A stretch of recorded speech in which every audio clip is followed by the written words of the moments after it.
კიევში რუსული საჰაერო იერიში შუაღამისას დაიწყო და დილის 6 საათამდე გაგრძელდა. მთელი ღამის განმავლობაში ისმოდა უკრაინის დედაქალაქში რუსული დრონებისა და აფეთქებების ხმა. უკრაინის შეიარაღებული ძალების მონაცემებით, კრემლმა კომბინირებულ იერიში ფრთოსანი და ბალისტიკური რაკეტები, ასევე ასობით შემტევი დრონი გამოიყენა. რუსეთის მთავარი სამიზნე ამჯერად კიევი იყო. 21 ივლისის ღამეს მოწინააღმდეგემ საჰაერო იერიში 450-ჯერ მიიტანა უკრაინაზე.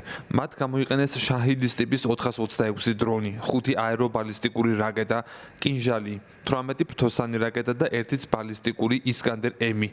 საჰაერო თავდაცვის საშუალებებმა გაანადგურეს 200 დრონი, 203 დრონმა კი მიზნამდე ვერ მოაღწია. სიტყვით ვერ აღწევ ემოციებს, რომლებიც მაშინ დამეუფლა, როდესაც მთელი სახლი განადგურდა. შოკში ვიყავი. ვერ ხვდებოდი, მეგონა ხანძარი იყო, რადგან ყველაფერი იწოდა ჩემს სახლში. შემდეგ მეხანძრეები მოვიდნენ ძალიან სწრაფად და ცეცხლი ჩააქრეს. როდესაც ავდექი, მაშინვე არ გავქცეულვა, რადგან იერიშები გრძელდებოდა და განგაში სიგნალიც არ შემწყდარა. კრემლის თავდასხმამ ზიანი მიაყენა კიევის 6 რაიონს.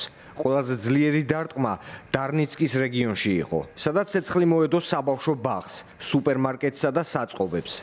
შევჩენკივსკის რაიონში რუსული დრონი მეტროს სადგურის იმ შესასვლელთან აფეთქდა, სადაც იმ მომენტში ადამიანები აფარებდნენ თავს.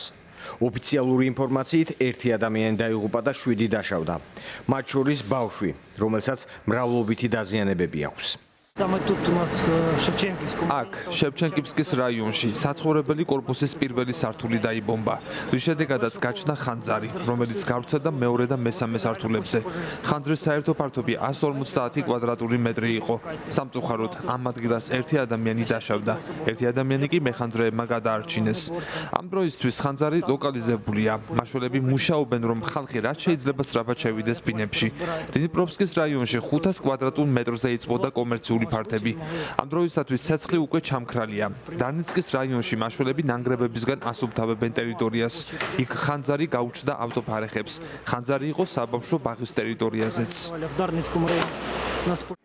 ეს პირველი მასშტაბური იერიშია კიევზე მას შემდეგ, რაც დედაქალაქში ამერიკის შეერთებული შტატების პრეზიდენტ დონალდ ტრამპის სპეციალური წარმომადგენელი იმყოფებოდა. რუსულმა ძალებმა საჰაერო თავდასხმები მისი ვიზიტის დროს და მომდევნო რამდენიმე დღის განმავლობაში შეაჩერეს. საპასუხო იერიში მიიტანეს უკრაინელებმაც.